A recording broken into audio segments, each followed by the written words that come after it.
Welcome to The Detail. I am your host, Cathy Antunes, and you are listening to The Detail on WSLR 96.5 LPFM in Sarasota, Florida, and WBPV 100.1 LPFM in Bradenton, Florida. Programming at WSLR is supported by listeners like you and by Ringling College Galleries and Exhibitions. Ringling College's 2024-25 exhibition season features art from Ringling students, alumni, faculty, and nationally recognized artists from a wide range of mediums and from diverse backgrounds. More information is available at ringlingcollege.gallery.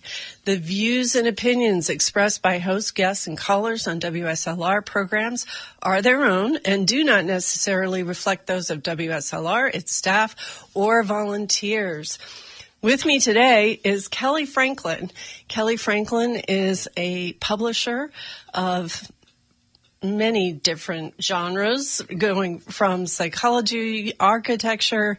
I'd say you're kind of an informational specialist, archivist, and you bring that expertise to your public advocacy, which certainly has put a lot of people on edge in the city of Sarasota, in a good way. It's that good trouble that John Lewis talked about, I would say. Kelly, we're going to be talking about the Purple Ribbon Committee, which is meeting tomorrow, and their job is to make recommendations about the future use of the Van Wezel Hall. But we probably ought to start just a little bit talking about Obsidian, because there was a huge vote that took place this week in the city of Sarasota to approve or deny a 342-foot pencil tower. But Kelly, thank you so much for joining me today. It's great to see you. Yeah, and it's interesting that you brought up the Obsidian, because that more than anything else proves that context matters. Yeah. As a matter of fact, it's the first time, I think, in 10 years that the city commission has overruled an administrative approval by staff. The first time they did it, I happened to be president of the Laurel Park neighborhood when the Women's Exchange wanted to expand its operations with a loading dock that would have put trucks down a very narrow alley right by the neighborhood. And the neighborhood uses that alley, frankly, as a sidewalk. So there's always bicyclists and people with, that are dependent on wheelchairs or moms with baby carriages, and it just was an accident waiting to happen. Yeah, I remember that vote, and somehow the Women's Exchange continues to do their business. A lot of times the context, because you mentioned context, the built environment sets the stage for so much of our community's daily life. And it can set the table for prosperity and connection, or it can set the table for isolation and scarcity. And this is just a very tangible reality that, I never thought I'd be so focused on local government. It's something that kind of grabbed me, and I think you moved here and it grabbed you too. But when you see decisions being made and you can't fathom for the life of you, why would this be happening? There's a lot of great information out there to learn about how we structure communities, literally like in the built environment, and the impact of that on all of us. So the Obsidian vote, this was what I had called, and this was 2 years ago it started, actually maybe longer. I called it a pencil tower because, like a true New Yorker, I had never gone to the top of the Empire State Building until recently, right? And when I went there, I was frankly dismayed at all the skinny little pencil towers dotting the New York skyline, and those buildings have tremendous problems.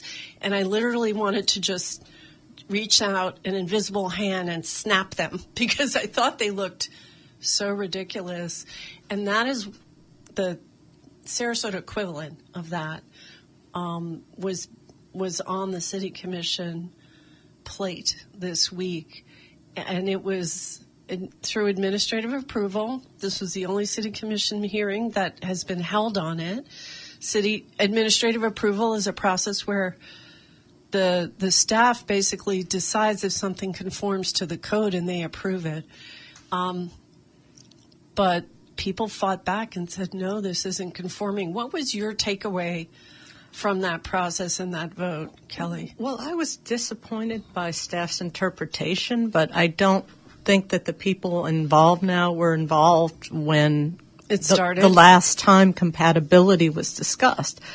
And the code is merely... compatibility was the basis for right. rejection. Like, does this particular project fit with its context? Is it... It's 100 feet taller than everything right. else. So is the scale appropriate? Is the usage appropriate? Will it create collisions in terms of shared airspace or ground space or any of the environmental connective tissue?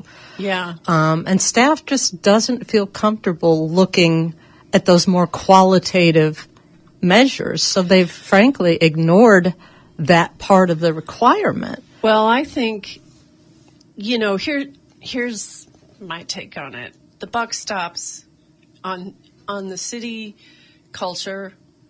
I think the buck stops at the city manager and city commission. Yeah.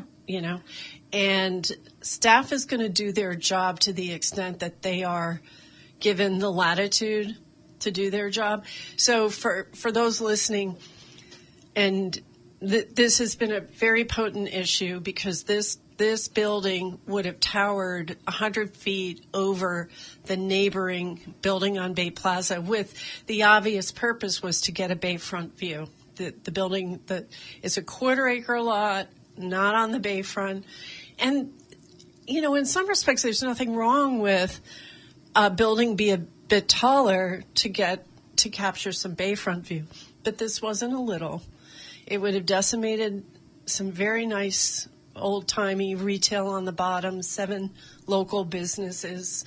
Their footprint would be gone. And that was the context. But I don't think city staff, we've just seen that I talk about dark money, PAC money is now playing a role in the city where it didn't really used to. Once we moved that election to November, and this was the unintended consequence. I know there's a lot of cogent argument for having city elections in November, but my concern was dark money is going to be more important, and the race is going to get less attention because it's down ballot. And we've seen that shift in city culture. But also, I think, under Marlon Brown, I experienced it myself as a member of the Charter Review Committee.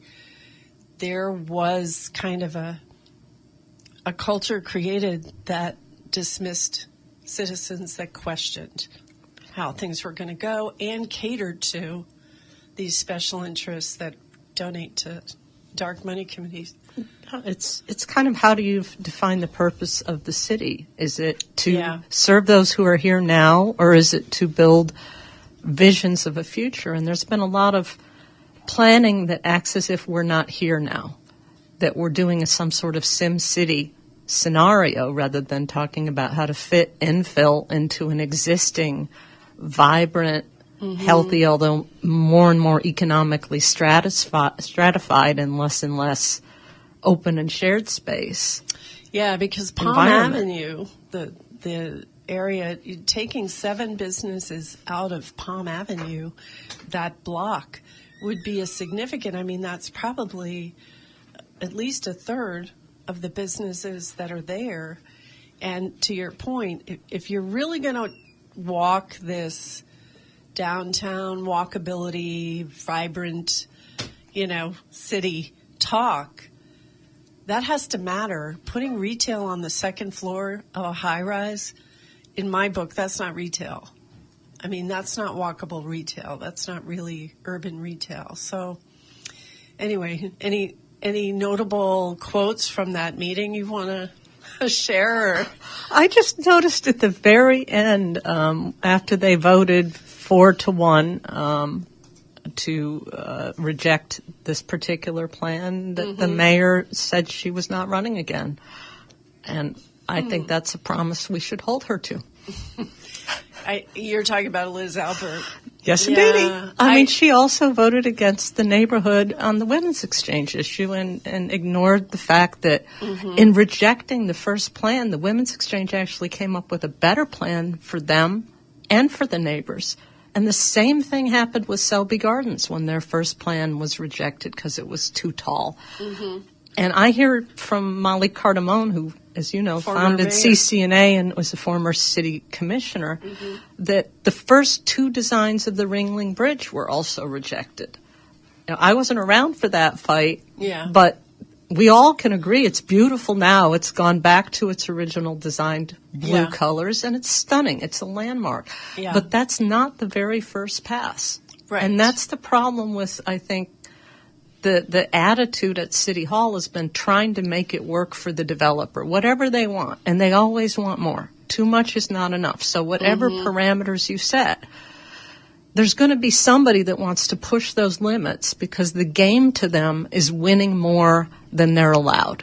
There's other projects we all object to. I think the Adagio is a horrible misuse of live local and is going to be creating more upscale housing and a form factor that's overwhelming for its location.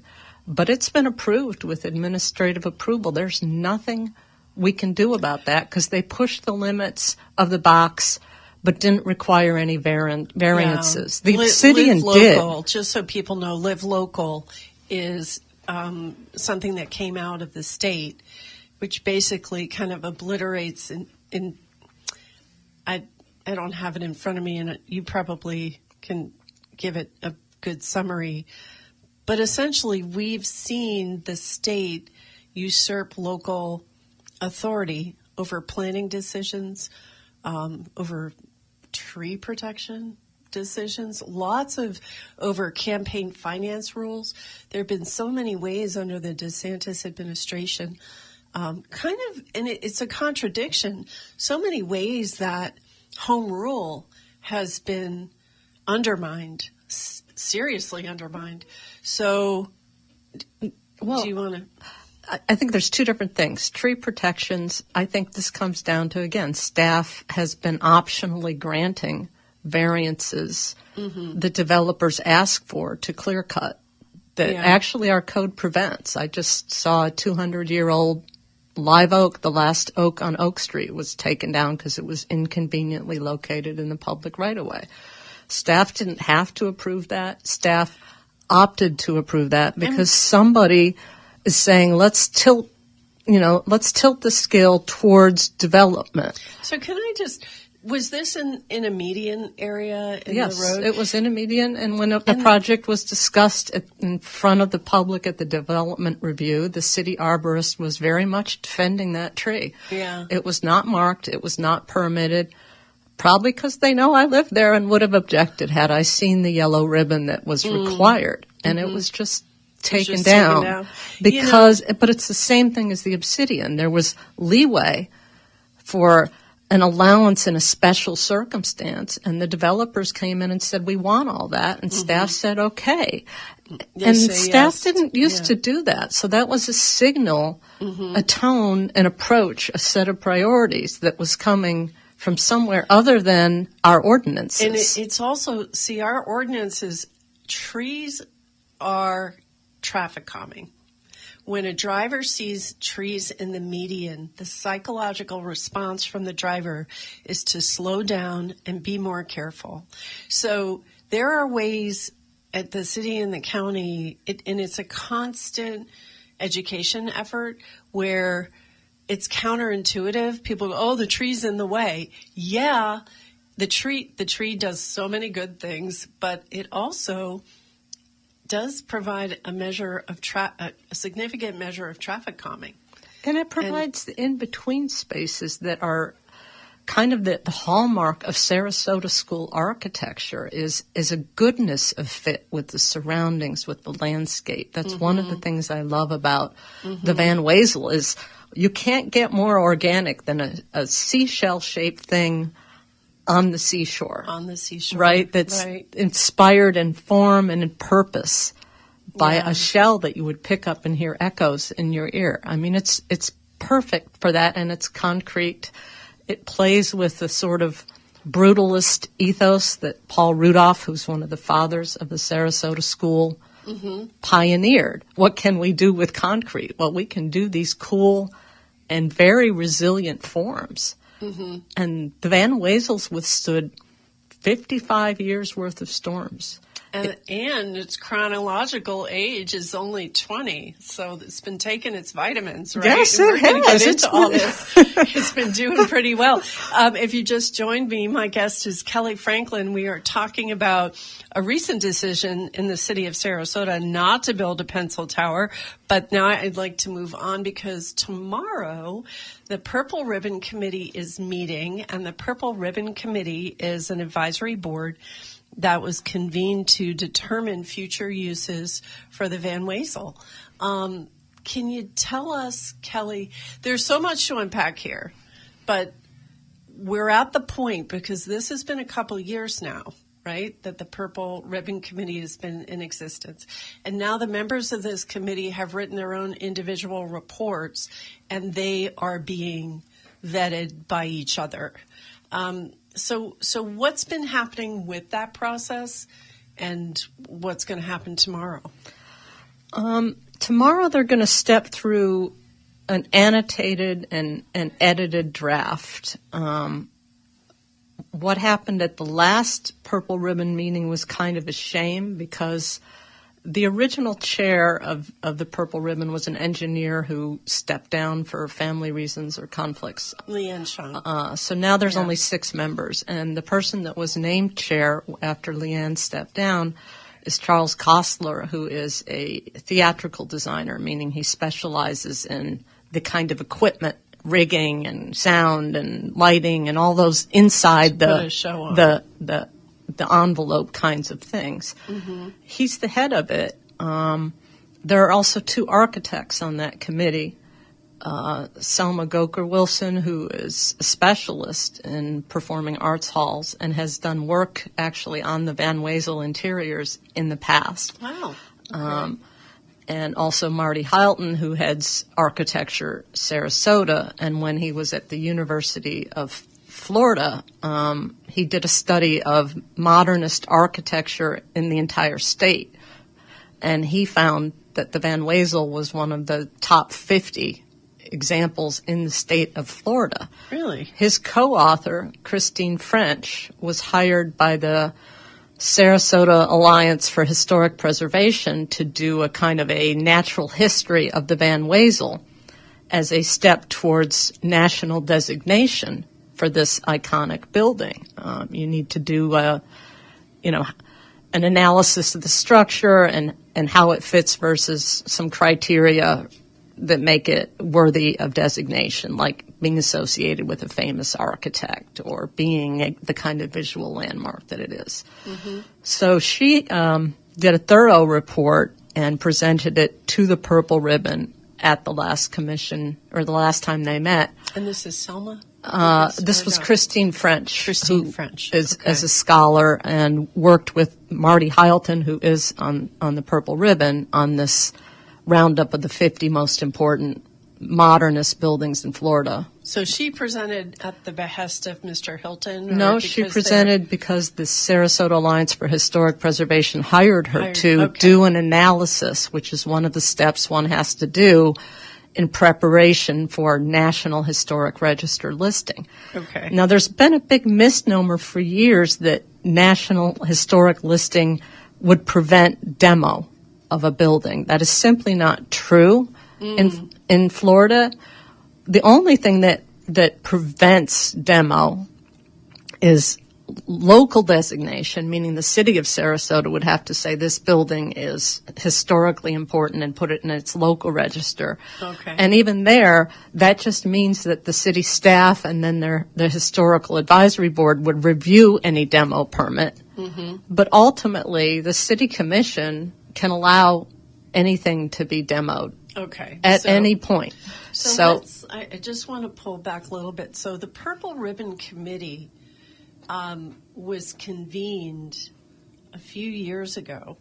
And maybe we can step back even farther, because I was reading, you have prepared comments for tomorrow's meeting. And one of the things that really kind of blew me away, which I never caught, was that in the original drawings for Bayfront 2020, there is a performing arts hall. And I always thought it was the new Van Wezel. And I've been writing as if that was my understanding. And I have asked questions like, where's the parking going to go? Which is still a valid question. But you point out that there was kind of a PR effort that began a number of years ago to sideline the Van Wezel. And they, as part of that effort, they appropriated the drawings that showed a new orchestra performing arts hall and said it was a new performing arts hall, which kind of blew me away, because I'm being a sales and marketing person, I'm very sensitive to how framing an issue determines the conversation. Well, it's right? interesting. Can you tell me, how did you find out that happened? And there's two ways I know that. One is, I lived in New York for a number of years, and I remember, 3-card Montes and shell games in Times Square. Mm-hmm. And that's kind of what's been going on here is follow that sketch around.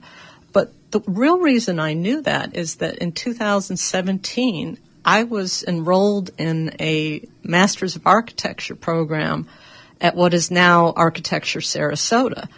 And we had as a class project designing a concert hall at the Bayfront site to complement the Van Wezel, which had been transformed from a concert hall. That's what it was for its first 25 years. That's the other thing that kind of blew me away. It had perfect acoustics. Right, it was. I mean, Frank Lloyd Wright was known for that, and this building was designed by his right-hand man, and supposedly it had perfect acoustics for unamplified sound for those 25 years. But frankly, there was a drop-off in demand for symphonic music compared to other things. There was a desire to bring in something that could keep the seats filled. Sure. And that's when, in 2000, the City Commission had made the conscious decision to add that, I call it a chimney, on the back of the Van Wezel and a new stage house. And they needed that chimney to handle the larger sets, the theatrical sets. Like Phantom of for the Broadway. Opera. Well, Phantom's the only thing they could never book because of the chandelier. Okay. There's also view corridors that affect that site, so there's a limit to how high a building you can build on that site without running into legal issues. Because the buildings across the street have an agreement with the city that they're going to have a water view. Right. So that was the one limit. And although I'm sure some would like it a little bit bigger, it's perfectly fine for our size community. For our size community, and more than that, the stage house is perfectly fine. Other than, having the issue with Phantom, they've never lost a show for technical reasons. So what you're saying is that it was acoustically perfect up until the early 2000s, when it was modified because the attendance was going down for orchestra type events. And they fitted it for Broadway. They optimized it for Broadway, knowing they had to have known that the acoustics would be changed. They did, and they knew Straz existed and was, serving that market as well. But it worked, didn't it? It did work. It was highly successful. It's won Best in its class 7 times in the last 25 years since it became a Broadway theater. And they have addressed some of the sound issues by putting a removable shell. Okay. But my class was, designing a complementary hall because, frankly, the very best theaters and the very best concert halls are fundamentally a different shape. You don't want stacked high-rise seats for a symphony hall. You don't want hollow bottom chairs for a symphony hall. How people fill the room, how furniture fills the room, all affects non-amplified music. So you can always build a better bespoke concert hall only than a theater and concert hall. Yeah. And as a theater, the Van Wezel, actors have said this is the actor's ideal theater.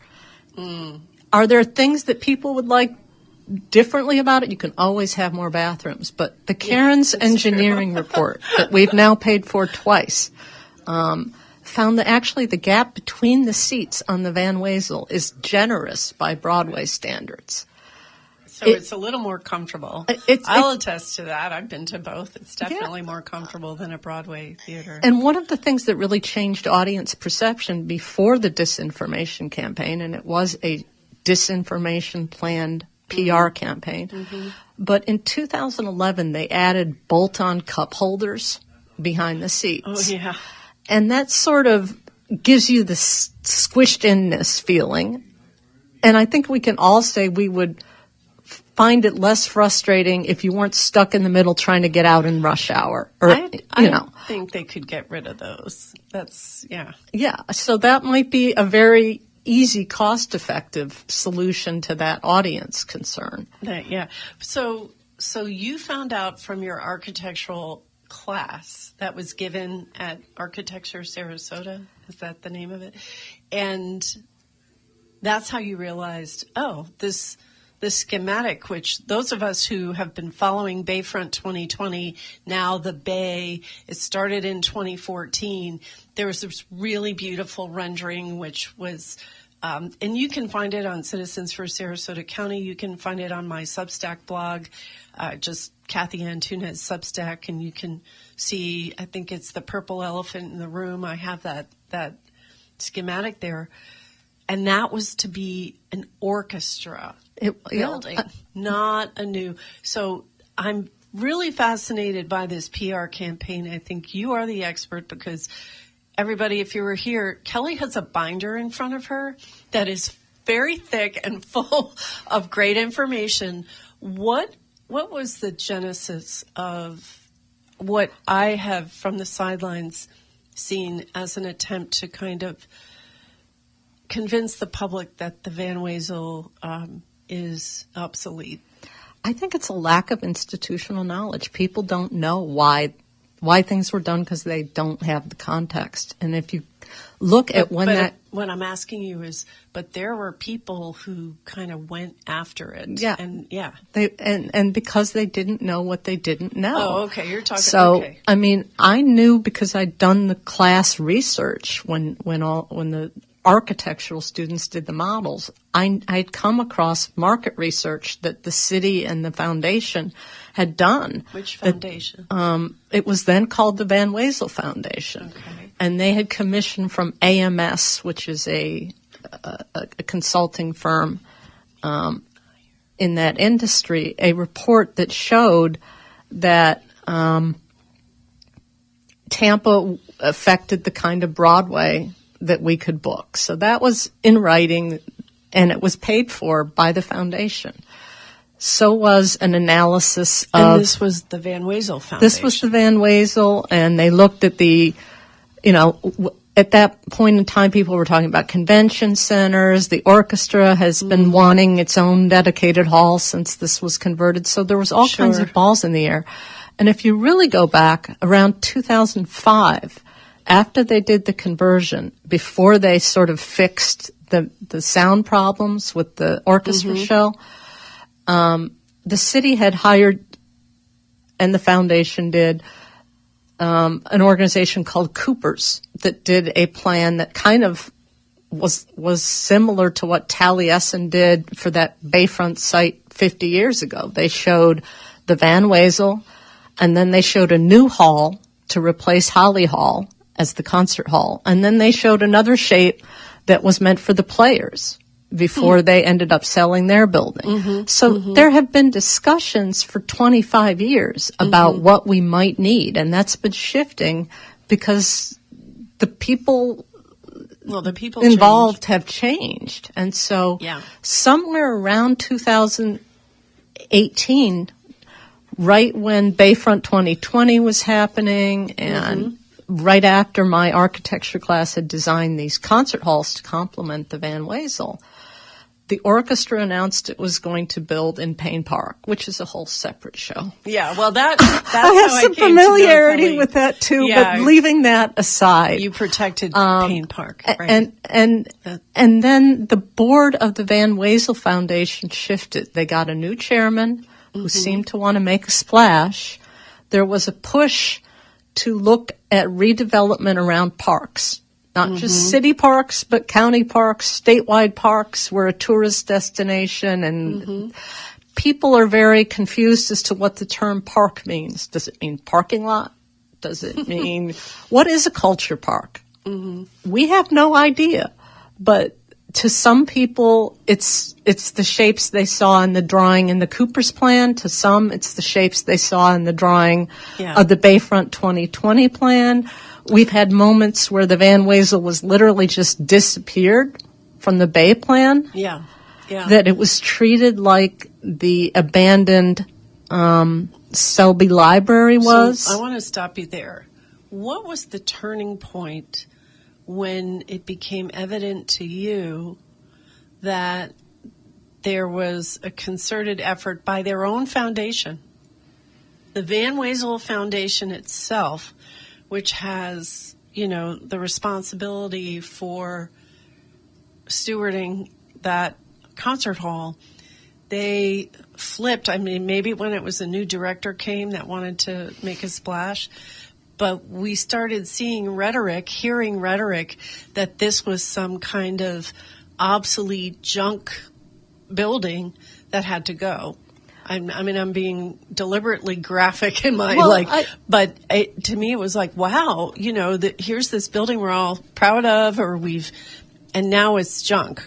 When did that happen? I would say that really happened 2018-19, when we've heard from former board members of the then Van Wezel Foundation. They were locked out of the room when the foundation literally changed its purpose. It inverted the purpose. It had existed for 25 years to support the hall, which it did through capital improvement grants or underwriting tickets for kids' shows. It changed its mission from supporting the Van Wezel touring hall to replacing it. It locked out of the room longtime board members. Tell me more about that. One board member who stepped aside said they were concerned that they would go to jail if they stayed on this board. So there was a consciousness to me that they were aware that they were not behaving in an above-board fashion in terms of how they were treating this hall. And then, frankly, the folks that join the board now, a lot of them come from a development background, and we're looking at how can we get a government contract to build a fantasy without any regard to whether we needed that fantasy or what it was for. So I want to clarify, when you say how can we get a government contract, are you talking about grant money from the government to build something new? Or? I'm talking about trying to get half of what was expected to be a $100 million TIF fund that was created to build a park, a green-blue oasis, with a potential new building. And again, this was before the orchestra made its decision to move off the bay. So the city was trying to get the orchestra to build its new building. Okay, so I'm going to slow you down, because TIF means tax increment financing. It is a piece of the tax money from new development or the enhanced value of people's property due to new development or the development of the park. And that money was earmarked to be reinvested in the park. So you're saying that, and there's a need for that money to go to the development of the park itself, which is by no means near finished, versus the concert hall folks want a piece of that money for a new concert hall, right? A new, to replace Van Wezel. But then the board came of this foundation and pitched the city kind of as a piggyback, trying to, I would say, be pulled along by by the success of the Bay project and say, what about us? We want half of it. Which is a pretty big ask. Well, it was a huge ask, but at the time, the commissions were being told this is going to earn $100 million over the course of the next 30 years of tax dollars. So it didn't seem so crazy to say we're going to take $50 million and put it towards a new concert hall, because they were all under the impression, the false impression, that the Van Wezel was old, obsolete, in danger, can't be protected. None of that is true. It has never been true. It's never been true. Now I want to get to the engineering reports. And everybody, if you're just joining me, my guest is Kelly Franklin. You're listening to The Detail on WSLR 96.5 LPFM in Sarasota, Florida, and WBPV 100.1 LPFM in Bradenton, Florida. So Kelly Franklin, you have been closely studying and watching what's been going on regarding the future of the Van Wezel. One of the most shocking things I learned from you at the time was that when the city commission was looking at an agreement with this new foundation, and I believe at that time it became the SPAC, Sarasota Performing Arts Center, so no longer the Van Wezel Foundation. City taxpayers had paid for an engineering report that did not appear in the background material when the city commission was looking at this agreement. How much did we pay? Was it like $20,000? The first one was $40,000. $40,000. So right there, honestly, for me, if I'm sitting in a city commission chair and I find out that the guy that works for me has shelved a report on the condition, and this was Marlon Brown, and I know he'll say I didn't do it. The reality is it did not appear in the background information. And I've learned from you that Mark Smith, our county commissioner, was asking questions. Hasn't there been a study done after the fact, after the city commission had committed to an agreement? Marlon Brown said, oh, yeah, here it is. If I were a city commissioner, I would have raised the roof. Who is in charge? Who is in charge where we have a multi-million-dollar asset that taxpayers have funded a report on its condition, and you've decided it doesn't go in who's decided that it doesn't go in the background material for the agreement? Unbelievable. Well, it's unbelievable. It was, and even when it was surfaced, it was like either there was a lack of reading comprehension or nobody read the report, because the report was finally turned over, but the assertions, which are completely the opposite of what the experts say, never stopped. And it's the whole, assertions about this being the a false defunct statements. building. And if you keep saying false things enough, and if they seem to come from authoritative sources, like something calling itself the Van Wezel Foundation when it's really not. Right. Well, people believe it, and what you can understand why they would. So tell me that report, and what was the year? Was it 2022? That one was 2021. Okay, and the city commission met the same year, 2021? The city commission met in 2022 to do the agreement. And approved a preliminary agreement. And without the benefit of without the 2021 seeing that study. Report. Yeah. And then after that meeting, the Van Wezel board members were high-fiving each other literally in the hallways, and then sending each other emails congratulating one another on, I quote, "It was great kabuki theater. Marlon Brown was an inspiration as to how to get things done. It was awesome. You're quoting better than a reality show." Yeah. This is the game they ran on our definitional architecture. Well, on our dime, on our dignity. Honestly, to me, this would have been a reason to change leadership in the city administration. I don't know if the foundation read the report But what did that report say, Kelly? The report, first, and we call them the Cairns reports because that's the engineering firm that did this study. So the first one was not as in-depth as the 2025. But tell us about the 2021 findings from the Cairns engineering firm. They said it was in good shape, the Van Wezel. The shell was structurally sound, that it could be updated, that like any theater, you're going to have mechanical equipment that wears out, seats and furnishing, things like that are on routine maintenance schedule. But one of the questions they were posed, which has always just been a completely flawed premise because of our proximity to Tampa, was, well, if you can't add 500 more seats, then clearly we need to abandon this building. Well, we only sell out like 11% of the time. Yeah.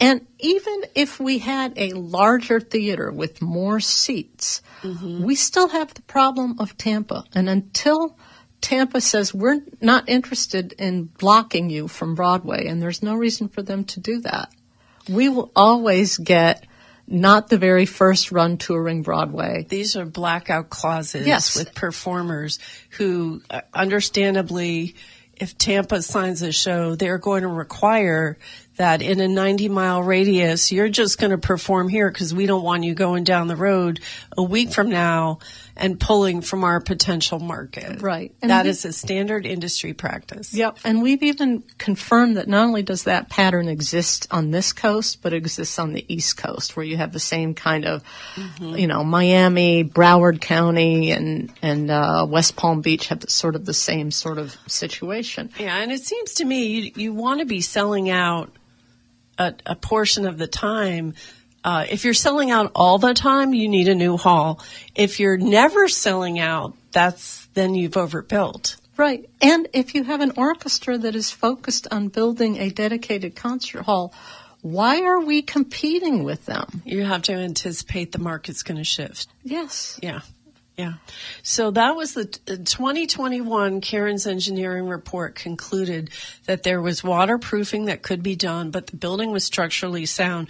So this whole game, like somehow this is some white elephant that's on its last legs and we need a new hall, it was simply not true. It might have been true from a vanity perspective in terms of what would we like to have, right? Now at present day, Cairns Engineering has done a second, more in-depth report. How much did that cost us, and what did it say? That was almost $300,000. They brought in all kinds of sub-experts, like they brought in an acoustics person to look at, what could be done if we wanted to try to optimize more this multi-use space for orchestral. They did very careful analysis of the setting in terms of what could be done to help break up wave action.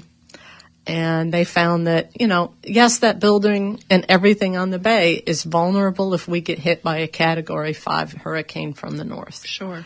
But short of that, for a couple of $1 million, if we do some either riffraff or build up that shoreline or perhaps build a seawall, there's lots of ways to address that. We can protect the shore itself. And for $1 million, if we just fix the seals around the doors and the windows, waterproof, and put on some waterproof sealant as part of our next routine painting, for $1 million, we can keep water from entering that concrete shell and be good to go, they said, indefinitely. I mean, they said the current life, average age kind of feeling of that building is 20 years. but it could last for 100 or more. I think anybody out there how old is the building? 55? Yeah. If you're 55 years old and your doctor tells you your chronological age is 20, you're feeling pretty good. That is the building equivalent of what's happened here. The Van Wezel's gotten a bill of health saying it's basically in the condition of a 20-year-old building. Yes. And we as taxpayers have reinvested in it so that it is in that chronological state. Much younger. It's interesting because, if you live in a condo these days, that there's something called a structural reserve study. And you have to do a reserve study to determine the useful life of the elements of your condominium. And so I've dealt with this in a number of iterations, and people have assumptions. Well, the elevator's 30 years old. We need to replace it. When in reality, if your reserve study, the elevator experts come in and say, yeah, your elevator is because let's face it, people are gone half the time and they're not going up. It's not a Manhattan office building, right? The elevator's actual chronological age is 10 years old, and you don't have to replace it for another 20 years. That's really important data. If you live in a condo, you're not spending $250,000 now that you can prolong the useful life, right? So this is where taxpayers get value. It's not at the front end with a new building. It's how long can you keep something and get value from it and not have to build something new.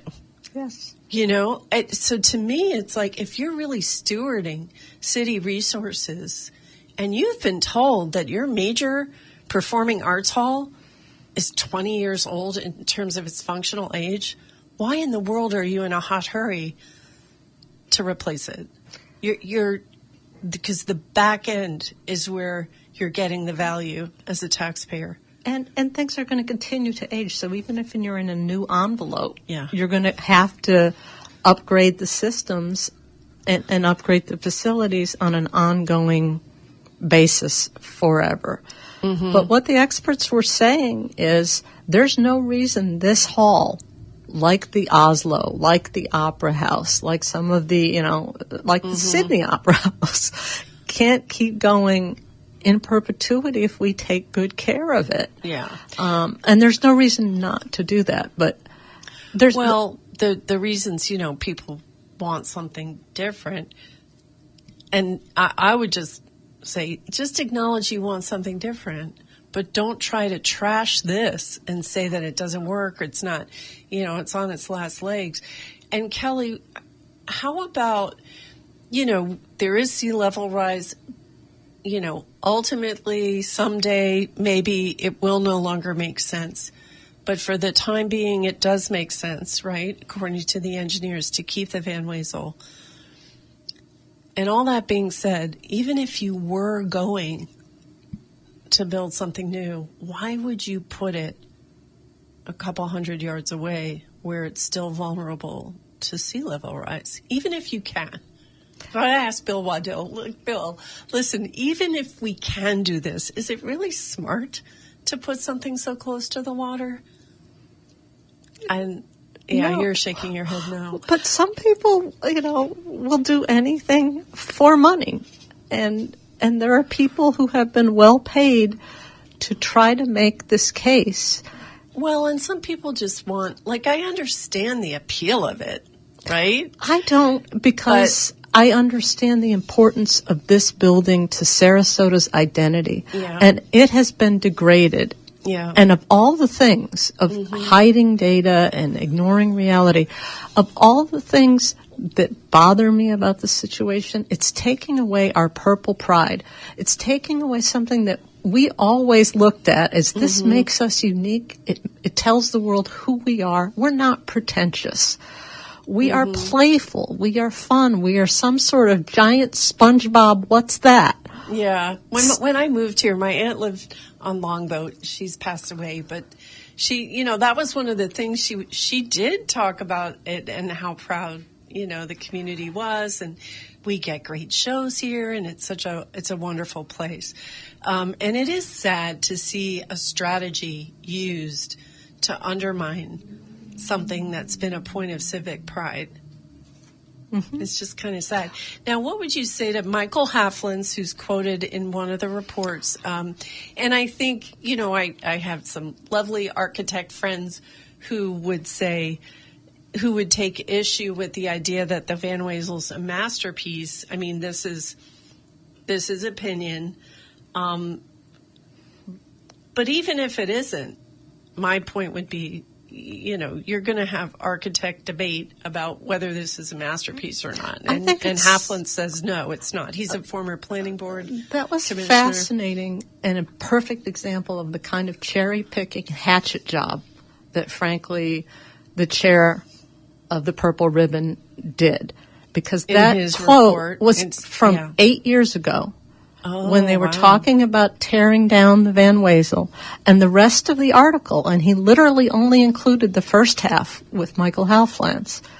The second half was from Carl Abbott talking about how important the Van Wezel was, because Carl was heading an initiative then to save the Van Wezel when they temporarily erased it along with the Gee Whiz, playing with possibilities at the Bay.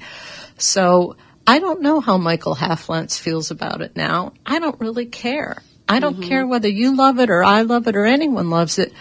It's our city's signature, and it deserves to be treated with respect. I mean, they've been fighting about the color purple, and you know, that building has evoked strong debate since the day it was built. But I don't think Michael Halflans, if he read the facts, and I don't know whether he has or not, would be thrilled to have his words taken out of context. Well, and just the fact that it's from 8 years ago, I didn't realize that. No. I thought it was current. So we're talking about, this is the chair of the Purple Ribbon Committee has submitted a report. Every single member of the Purple Ribbon Committee is submitting a report regarding their findings. But here's the kicker.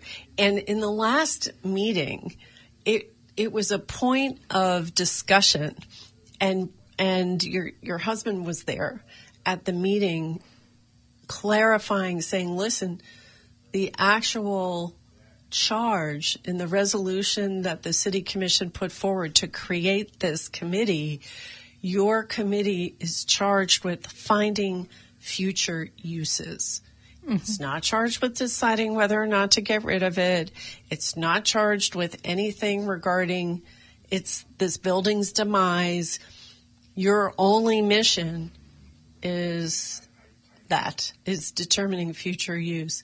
So tell me how that discussion went and why it was so important for this committee's, winding down. I think that the former city manager perhaps gave a misleading charge verbally to that committee that wasn't in keeping with what the city commission had very carefully crafted and edited when they created the ordinance. And if you look at a sequence of events, when they created the ordinance for the Purple Ribbon, it was after they'd already agreed to explore this possible new performing arts center. So they had a written agreement with what I call SPAC Inc., because that's their legal name. Okay. But they also had not seen the Karen's engineering report that said, wait a minute. That was kept in a drawer. So they crafted the Purple Ribbon language very carefully to sort of speak to the unenforceable non-compete clause that SPAC Inc. had inserted into their exploratory agreement that said the Van Wezel can't continue to be a performing arts hall. The city attorney had always said, yeah, you can't enforce that because you can't. That's literally what it's designed for. So the charge to the Purple Ribbon when the ordinance was written basically said, yeah, ignore this non-compete and look at what the best continued uses are for this hall. Now, I personally don't want to see us invest $300 million to make the Van Wezel into a Chuck E. Cheese and build a new one 500 feet north, but that has literally been suggested. To me, that means the best continued use of this building is probably the purpose that it's excelling for. At. Yeah, 7 times best in its class. That's why this is all so ludicrous. So the city commission very clearly said, look at keeping this building. That is your priority. Now, if we're going to keep it, how are we going to keep it? What should it be used for? And there was pushback on that. There was pushback on that from one or more members of the committee when they were told, look, your job is to find future uses. So this is a 2-year committee's existence, And they've gotten the message or have somehow in their mind come to believe that they have the option. And I've even seen, I believe you can correct me if I'm wrong, that there is in one report a recommendation to get rid of it. Well, this is, And that's true, right? That somebody's recommended that when that wasn't their job. Bob Bunting is a climate guy, and he's certainly not wrong that we're getting more and increased storms, but I think he would use that to argue to say we shouldn't be building a new one 500 feet further north too. Yeah. And he is not an architect or an engineer, and I look to them when they say, can we protect this from most, not all catastrophes? Right. But the person who wrote that statement, that personal opinion based on 8-year-old quotes and ignoring the $300,000 worth of expertise, is frankly a specialist in theater. And that seems to be the mindset of let's make believe, or I believe this, therefore. And it's really doing a disservice to the rest of that panel. It's playing very far outside of one's lane in terms of expertise. I've published brain surgeons, but I'm not one. Right. Yeah. And you need to know their work, but you're not. You need to know what you don't know. Operations. Yeah. That was the kind of opinion that has no place in this kind of advisory panel. Well, Kelly Franklin, we have to end it there. I thank you so much for joining me. Everybody, you're listening to The Detail on WSLR 96.5, LPFM in Sarasota, Florida, and WBPV 100.1 LPFM in Bradenton, Florida. Tomorrow, the Purple Ribbon Committee meets. What time do they meet, Kelly? 9 o'clock. 9 o'clock, 9 a.m. at City Hall, if you're interested in going. Thank you all so much for listening. Be sure to stay tuned for more public affairs programming here on WSLR. Make it a great day.